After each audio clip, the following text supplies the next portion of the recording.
My name is Kathie Cheney.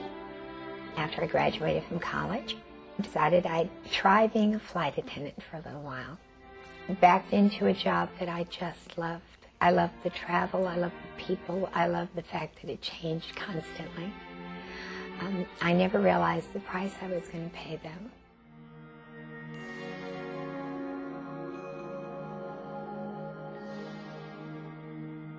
To me, I'm an example of the price you pay for working in tobacco smoke. I'm a non-smoker, and I never will be a smoker, but I worked in other people's smoke, and I paid the price every day.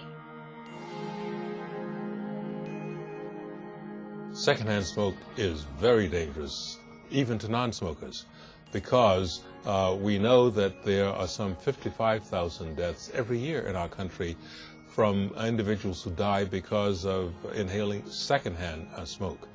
Heart disease, lung cancer, sudden infant death syndrome, other cancers. So clearly secondhand smoke is a very dangerous substance.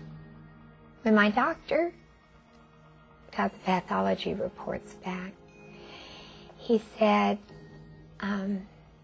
you have a smoker's throat cancer. He called it that because it's a type of cancer not normally found in women. And when it is, it's generally women who are heavy smokers over a long period of time. I never smoked, but I worked in other people's smoke, and I inhaled their smoke over a long period of time. My doctor said, in my opinion, your cancer came from inhaling other people's smoke since you weren't a smoker. I can't prove it. This was 16 years ago. He said, I don't understand why the studies don't show it, but eventually they will. They have to, because we see it every day. A number of studies have shown that exposure to as little as 30 minutes of secondhand smoke every day can cause as much heart damage or heart disease as one finds in someone who is a habitual smoker. What these studies show is the fact that byproducts from smoking, nicotine, really are so prevalent in the air that almost 90% of citizens are found to have these byproducts in their blood. Shows how pervasive secondhand smoke is. When I found out that I had cancer,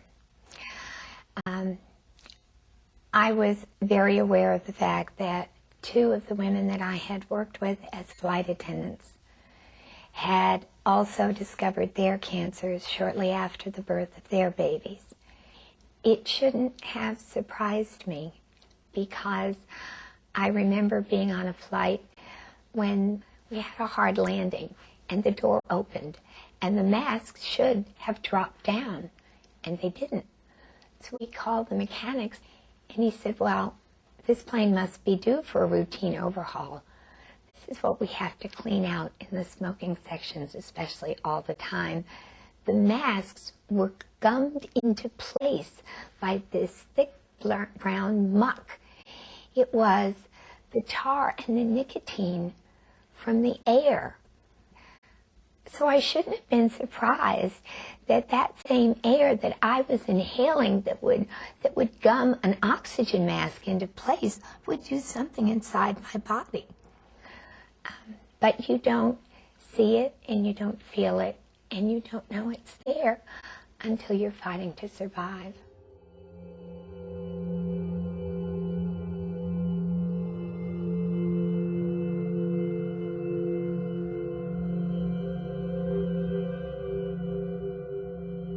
Years ago, I helped put up the first smoking section signs on our airplanes. We knew then that they would only contain the smokers, but not their smoke. Apparently, flight attendants over the years had been noticing that non-smoking flight attendants were coming down with smokers' diseases, and they became very aware that they had young women coming down with lung problems and sinus problems and cancers and just a variety of smokers' diseases. And they started taking the smoke off the plane. Today, you can fly across our country, across the surrounding oceans. You can fly around the world on our American carriers without inhaling tobacco smoke. And at 35,000 feet, you can't step outside to catch a quick smoke. If we can do that in the air, we should have done it already on the ground. We ended up with a settlement of $300 million. The Flight Attendant Medical Research Foundation has taken that money. After the expenses were paid, the money was all put into research. Now, we all could have used the money. Every one of us has paid the price of our exposure to smoke. But we need our health back more than we need money. If I could get my health back, I could go back to work, I could earn money, I could be independent and self-sufficient. For me, the hardest part of this wasn't the surgery, and it wasn't even the radiation, and it wasn't the pain of swallowing or the hoarse voice. Something happened when I was going through radiation, and I lost the energy that I always had.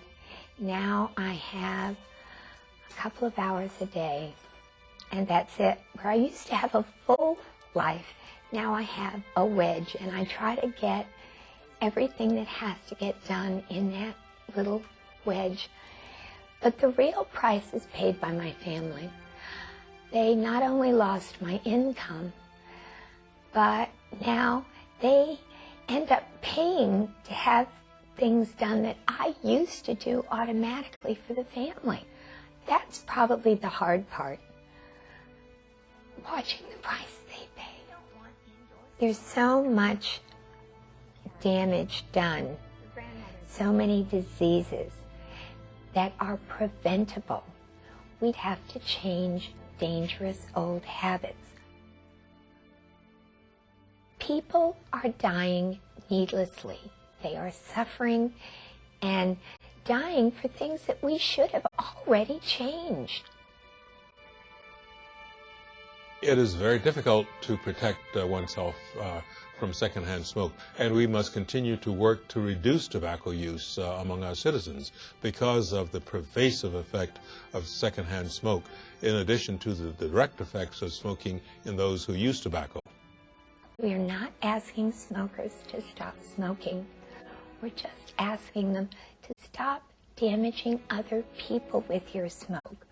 Smoke where your secondhand smoke won't be trapped, and everyone else will have to share the damage along with you. And I don't understand why that is too much to ask.